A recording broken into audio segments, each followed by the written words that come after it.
las naciones y los reinos empiezan de una manera de poco, vienen de la nada prácticamente. Llegan a ser grandes imperios, pero su comienzo es así. Si vemos nuestra historia, sea una leyenda, un grupo de nómadas que no tenían ni siquiera territorio, llegaron a un lago donde vieron un águila, llegaron a una serpiente, vieron su territorio, hicieron alianzas, se multiplicaron hasta llegar a ser una potencia dominante, un imperio prácticamente. Y así los Gengis Khan y sus nómadas también, todos los imperios que han existido en la historia, empezaron siendo muy pequeños. El reino de Dios. El reino de Dios también empieza así. Dice Cristo que el reino de los cielos es semejante a un grano de mostaza, que es la más pequeña de las semillas, pero crece y da lugar a un árbol grande en el que las aves hacen sus nidos. También dijo que es semejante a la levadura, una porción de levadura que una mujer puso en una medida de harina, descubrió ahí 3 medidas, dice, hasta que todo fue leudado. Entonces abarca todo, va creciendo poco a poco. El reino de Dios no tiene un territorio, está en el corazón de las personas. Ahora ese es su territorio. Ahí es donde tiene que primero crecer y florecer. Yendo a la antigüedad, había un pueblo de Dios en algún territorio y el rey era Dios. Él gobernaba, o sea, a través de los jueces primeramente.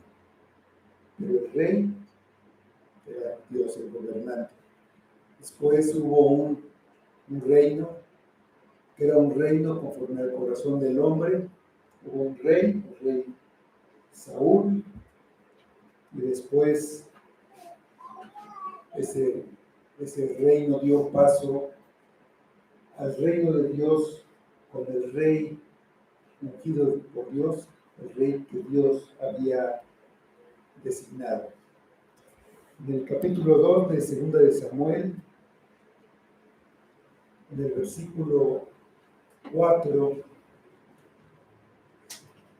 dice: y ahí vinieron los varones de Judá y ungieron allí a David por rey sobre la casa de Judá. Vamos a orar.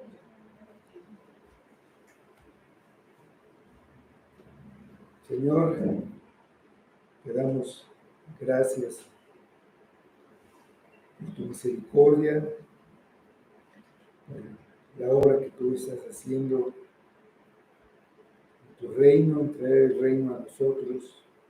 Te pedimos tu ayuda, tu guía, te pedimos también tu perdón sobre nosotros, y que nos lleves a ti, Señor, que podamos participar de este reino tuyo aquí en la tierra.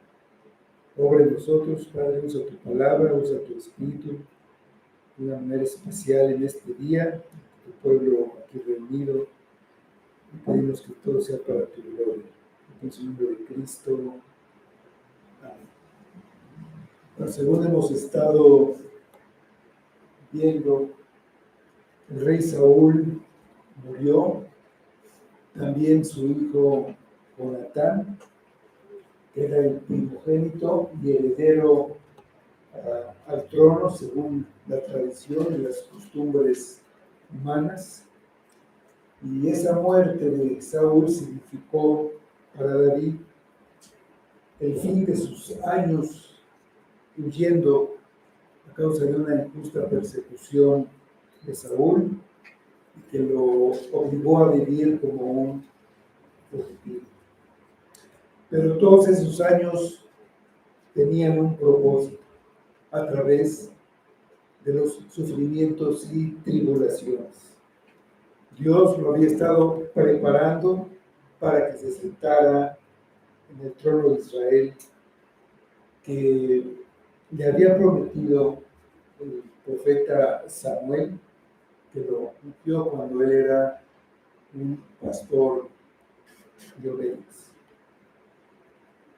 Cuando recibió la noticia de la muerte del rey, ejecutó al amalecita que le había traído de manera apresurada esas noticias, pretendiendo ganarse su favor, y le dijo mintiendo que él había matado a Saúl.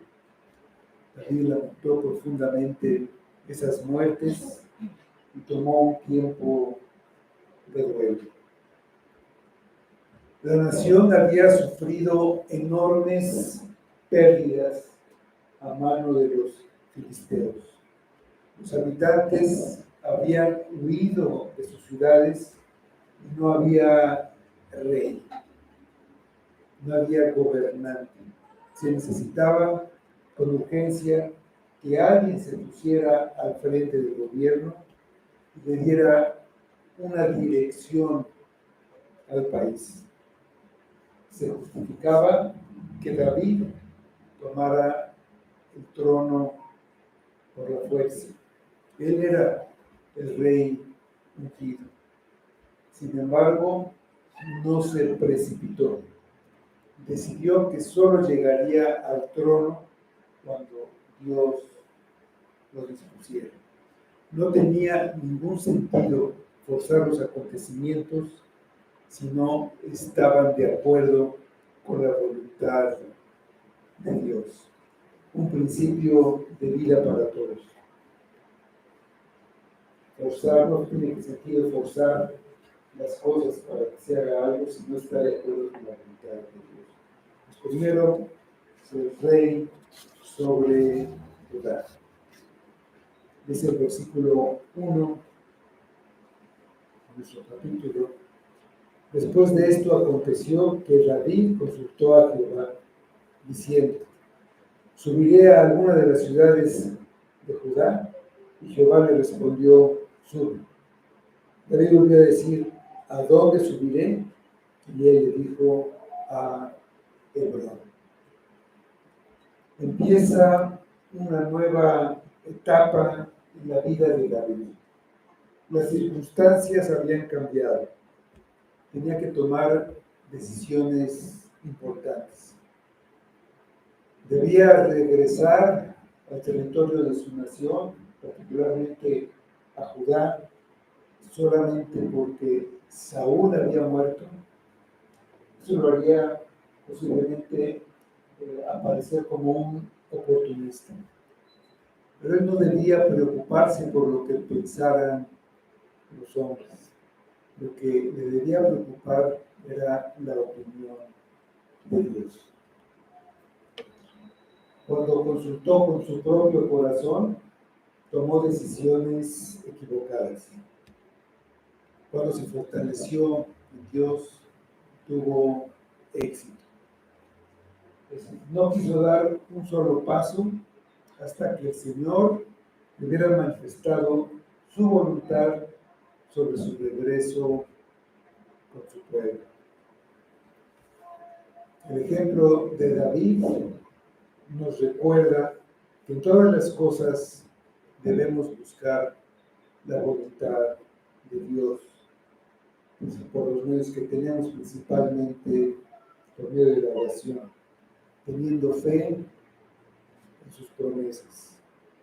A David se le había prometido el reino muchos años antes, pero no quiso establecerlo por su cuenta. Se había negado a matar a Saúl y tomar el trono. Esperó pacientemente porque creía firmemente lo que Dios le había dicho, que él sería rey. Todas las promesas de Dios se cumplen. Nosotros esperamos también un reino, el reino eterno de Cristo, que vendrá en el tiempo preciso. Igual que nosotros, David no tenía que apresurarse. Dice Isaías 28:16. Por tanto, Jehová el Señor dice así: He aquí, yo he puesto en Sión por fundamento una piedra probada, angular, preciosa, de cimiento estable. El que creyere no se apresure. El retraso en el cumplimiento de una promesa no significa que ha sido cancelada. Los temores de la vida y las esperanzas se deben resolver buscando la voluntad de Dios. Su propia sabiduría nos va a llevar al error. Dice Proverbios 4, versículos 5 y 6. Fíate de Jehová de todo tu corazón y no te apoyes en tu propia prudencia. Reconócelo en todos tus caminos y Él enderezará tus veredas. Reconocerlo en nuestros caminos significa buscar la sabiduría que viene de lo alto para cada situación terrenal que se presenta. Rogar que se nos conceda luz en su palabra para tomar un camino que le dé a Él la gloria en lo que decidamos. David consultó: ¿subiré a alguna de las ciudades de Judá? Su actitud demuestra que había sido restaurado de su rebelión. Antes, él había dejado las ciudades de Judá, guiado por su propio corazón. Ahora regresaría allá según Dios lo guiara. En este momento él todavía estaba en Siclag, en el territorio de los filisteos. En su desesperación había dejado la tierra de Israel y vivió pues casi como un filisteo entre los filisteos. Ahora restaurado por el Señor, preguntó sobre ir al territorio de Judá, que era el territorio de su propia tribu. Primero Dios le dijo que fuera a una de las ciudades. No se precipitó, sino que buscó instrucciones más precisas. En el pasado le había costado caro ir a lugares donde el Señor no le había ordenado y vivir en lugares que no le había señalado. Ahora iría solamente donde Dios lo dirigiera. Realmente había aprendido la lección. Le señaló Hebrón. Ahí es un lugar histórico para Israel. Ahí Abraham había construido un altar y ahí fue sepultado. También ahí fueron sepultadas Sara, Isaac, Rebeca, también Jacob y Lea. Dios envió a David a la primera porción de la tierra prometida que había sido propiedad del pueblo de Dios. Era un lugar que simbolizaba comunión y ahí fue llevado David. El Señor volvió a llamar a la comunión a su hijo descarriado. Y es lo que hace siempre, acostumbra a hacer eso. Dice el versículo 2, y David subió allá, y con él sus dos mujeres, Ahinoam jezreelita y Abigail, la que fue mujer de Nabal el de Carmel. Llevó también David consigo a los hombres que con él habían estado, cada uno con su familia, los cuales moraron en las ciudades de Hebrón. Y vinieron los varones de Judá y dijeron allí a David, por rey sobre la casa de Judá. Dios le dio la dirección que necesitaba y él la siguió fielmente. Fue con sus dos mujeres. Esa fue la causa inicial de su alejamiento de Dios, y el escritor vuelve a insistir en que tiene sus dos mujeres como presagiando más tormentas en el futuro. Los hombres que lo habían acompañado en sus tribulaciones se establecieron con sus familias en las ciudades de alrededor. Los varones de Judá, a la que pertenecía David, esta tribu pertenecía a David, fueron, y ahí en Hebrón lo reconocieron como rey en público. Había sido ungido como rey, como sucesor de Saúl, en privado por el profeta Samuel.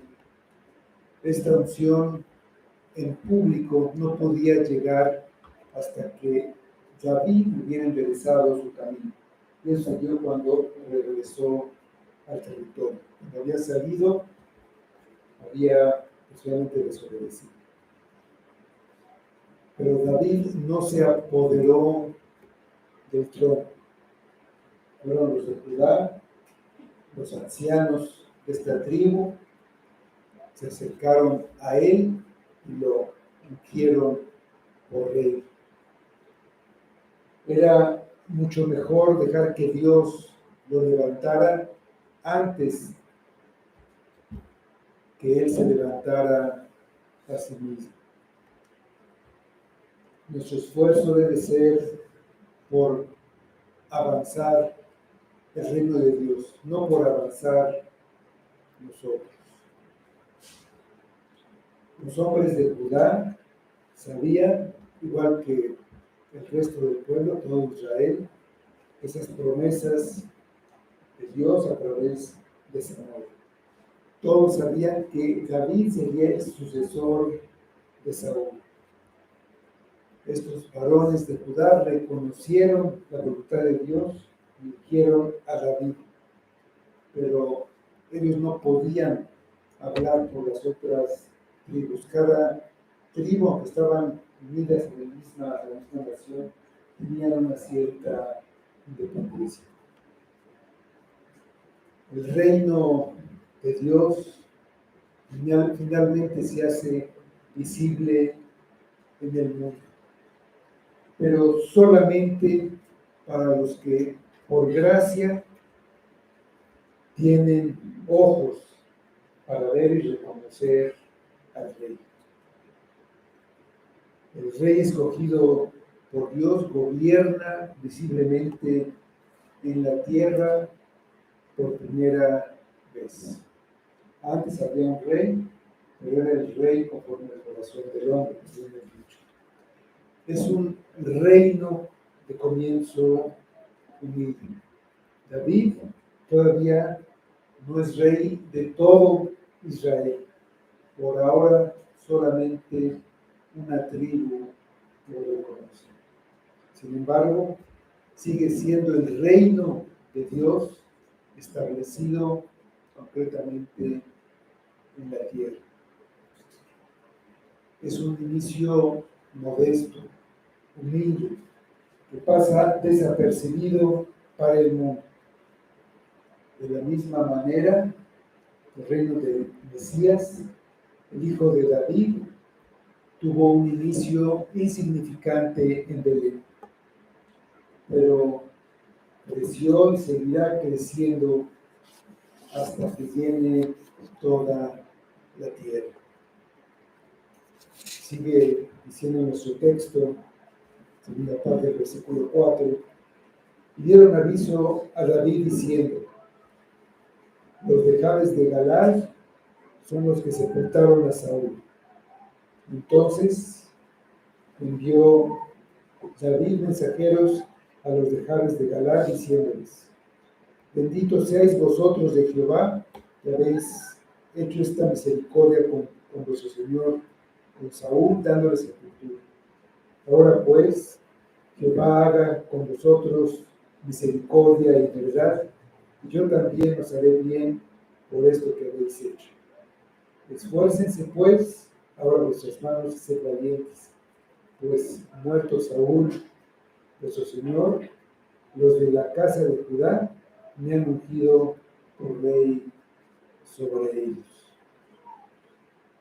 David fue informado que los hombres de Galad eran los que habían sepultado a Saúl, rescatando su cuerpo que estaba siendo profanado por los filisteos. Habían hecho un acto de bondad al rey que alguna vez los libró de sus enemigos. Ellos habían marchado toda la noche y, corriendo un gran riesgo, descolgaron de un muro los cuerpos de Saúl y sus hijos que los filisteos habían colgado como un homenaje a sus ídolos.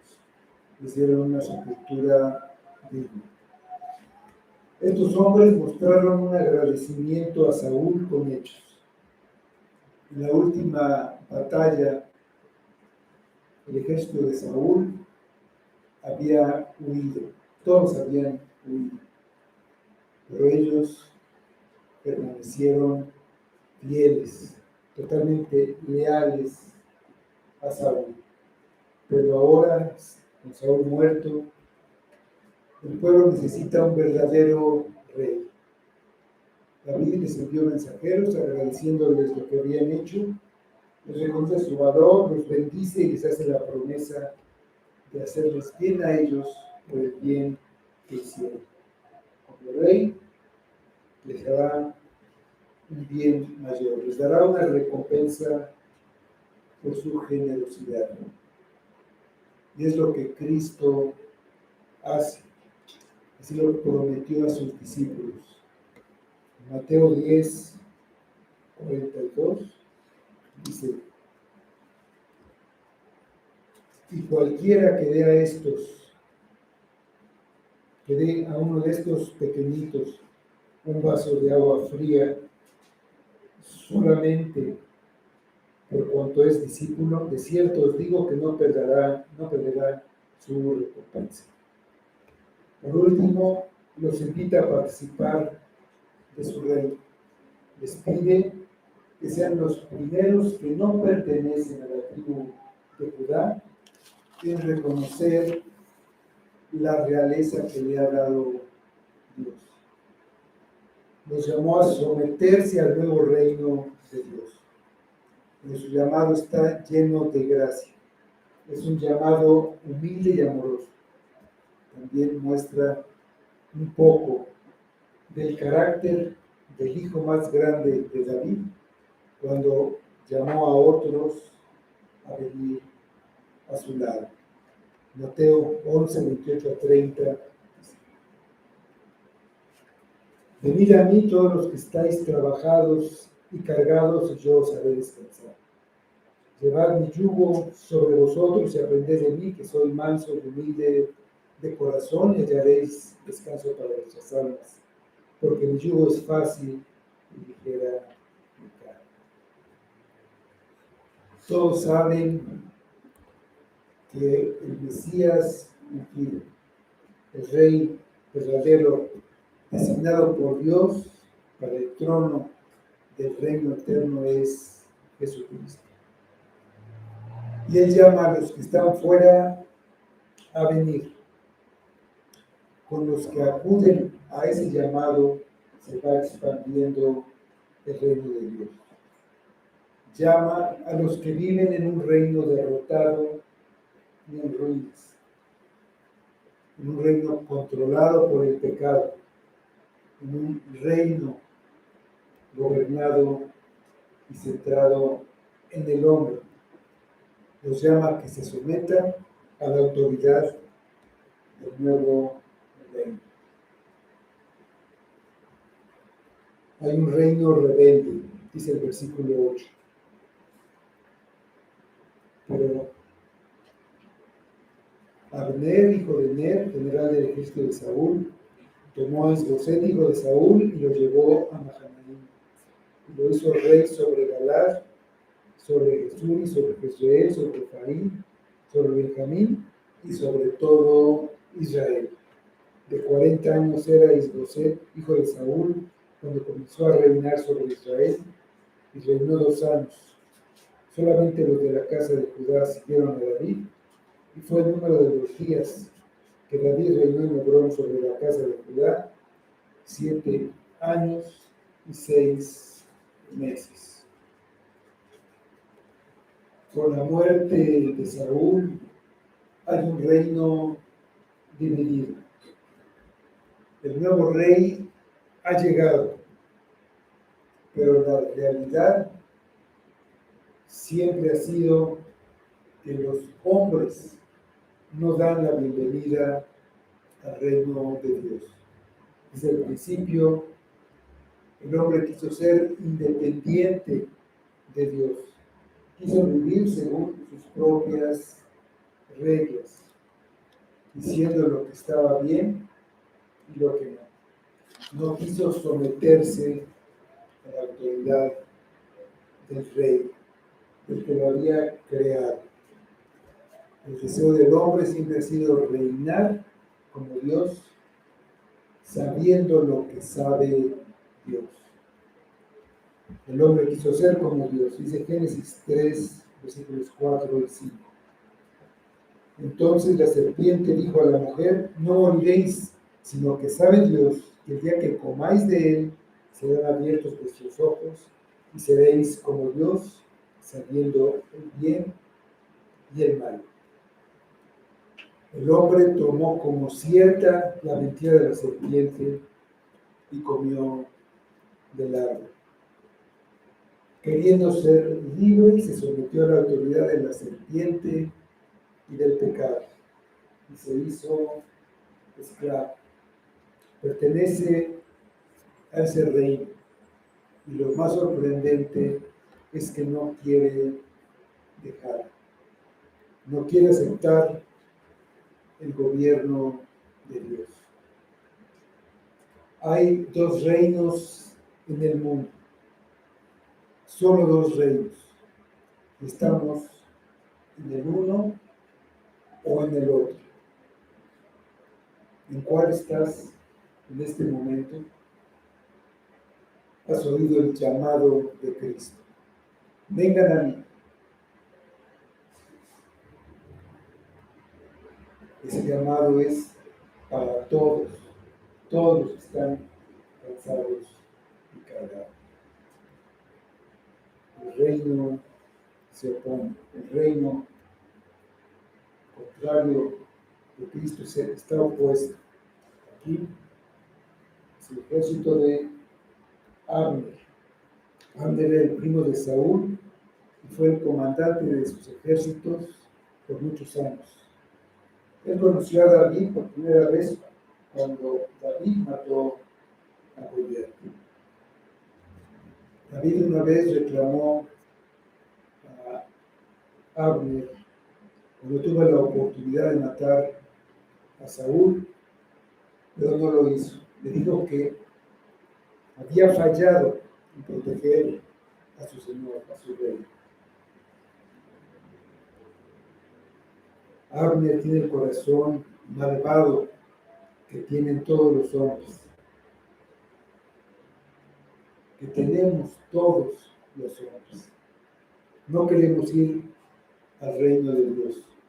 Preferimos establecer nuestro propio reino, gobernándonos a nosotros mismos en lugar de someternos a las leyes de los mandatos de Dios. Nuestro reino es frágil y gobernado por el pecado. Abner tomó como pretexto a un hijo de Saúl y se escudó en él. Lo puso como rey, no solo para continuar con la hostilidad hacia David, sino rebelándose contra Dios, que había desechado a Saúl y elegido a David en su lugar, aun cuando el mismo Saúl había reconocido ese nombramiento de David para ser sucesor. Dijo Saúl en 1 Samuel 24:20: y ahora, como yo entiendo que tú has de reinar y que el reino de Israel ha de ser tu mano firme y estable. Isboset era débil, él no se impuso como rey. Abner lo hizo rey. Y eso desató una guerra civil. Lo que estaba en juego era el poder. Abner sería el poder tras el trono. Él sería el verdadero gobernante. Al oponerse al rey escogido por Dios, se oponía a la realeza y a la voluntad de Dios. Conocía la voluntad de Dios y aún así decidió oponerse a él. Él no quería ninguna autoridad sobre él. Y esa es la realidad de la mayoría de los hombres. Dice el Salmo 2, versículos 1 a 3. ¿Por qué se amotinan las gentes y los pueblos piensan cosas vanas? Se levantarán los reyes de la tierra y príncipes consultarán contra Jehová y contra su ungido, diciendo: rompamos sus ligaduras y echemos de nosotros sus cuernos. El rey designado por Dios siempre ha encontrado oposición y rebelión. Ese conflicto siempre ha existido y existirá hasta el regreso de Cristo a reinar definitivamente sobre todo. Entonces, el reino de la serpiente y todos sus súbditos serán juzgados. Dice Mateo 25:31. Cuando el Hijo del Hombre venga en su gloria y todos los santos ángeles con él, entonces se sentará en su trono de gloria. En el versículo 41, entonces dirá a los de la izquierda: apartaos de mí, malditos, al fuego eterno preparado para el diablo y sus ángeles. Abner hizo rey a Isboset sobre prácticamente todo Israel. Solamente Judá seguía a David. La nación entera había rechazado a los jueces. Esos jueces que Dios había levantado sobre la nación y habían demandado un rey. Y ahora, por el mismo espíritu rebelde, rechazó al príncipe que el Señor había escogido para ello. Así era Israel, que prefería a Barrabás sobre Jesús. 2 años esperó David pacientemente el cumplimiento de la promesa. Ese tiempo reinó solamente sobre Judá, así que 5 años y medio reinó estando en Hebrón, y después se fue a Jerusalén. Hay una oposición por medio de la fuerza, dice el versículo 12. Abner, hijo de Ner, salió de Mahanaim a Gabaón con los siervos de Isboset, hijo de Saúl, y Joab, hijo de Sarvia, y los siervos de David salieron y los encontraron junto al estanque de Gabaón. Y separaron los unos un lado del estanque y los otros en el otro lado. Dijo Abner a Joab: levántese ahora los hombres y maniobren delante de nosotros. Y Joab respondió: levántense. Entonces se levantaron y pasaron en número igual, 12 de Benjamín por parte de Isboset, hijo de Saúl, y 12 de los siervos de David. Y cada uno echó mano de la cabeza de su adversario y metió su espada en el costado de su adversario, y cayeron a uno. Por lo que fue llamado aquel lugar el Cat Usadim, el cual está en Gabaón. La batalla fue muy reñida aquel día, y Abner y los hombres de Israel fueron vencidos por los siervos de David. Sarvia, la mamá de estos hombres, era hermana de David, pues Joab era sobrino general del ejército de David. Y Abisai y Asael eran sus hermanos. Los dos generales, Abner y Joab, eran militares duros y mezquinos. Estaban entregados cada uno a su causa, pero a su propia causa. Tenía sus propias ambiciones. Abner sugirió una especie de competencia o duelo entre un pequeño grupo de cada ejército. Fueron 12 de cada grupo. Cada joven mató a su adversario, de manera que los 24 jóvenes murieron. Después se produjo una batalla en la que Abner y sus hombres fueron derrotados por los seguidores de David. Dice el versículo 18. Estaban allí 3 hijos de Sarvia, Joab, Abisai y Asael. Este Asael era ligero de pies como una gacela del campo. Y siguió Asael tras de Abner sin apartarse ni a derecha ni a izquierda. Miró atrás a Abner y dijo: ¿no eres tú Asael? Y él respondió: sí.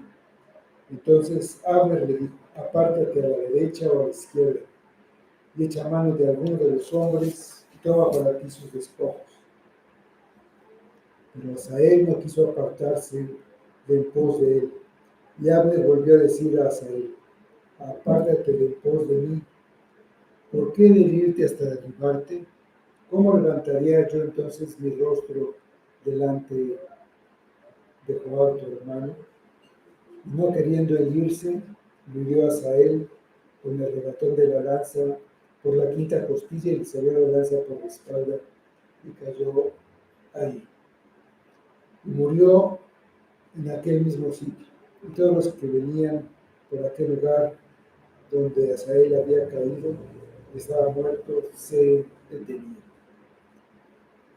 En la presión y confusión de la batalla, Asael se acercó lo suficiente a Abner, el comandante de los ejércitos de Isboset, y todo se redujo a una simple persecución.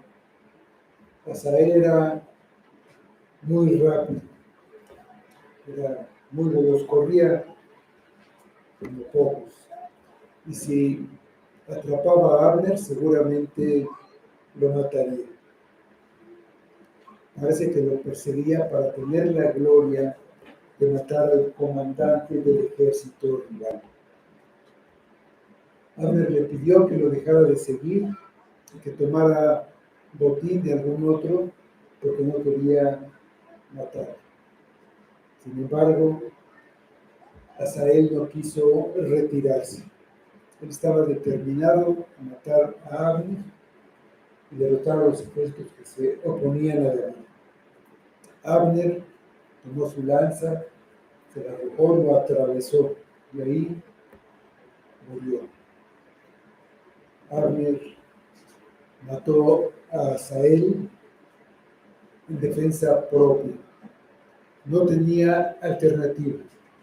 Sin embargo, tenía la preocupación de que cómo se iba a parar delante de Joab, sabiendo que había matado a su hermano.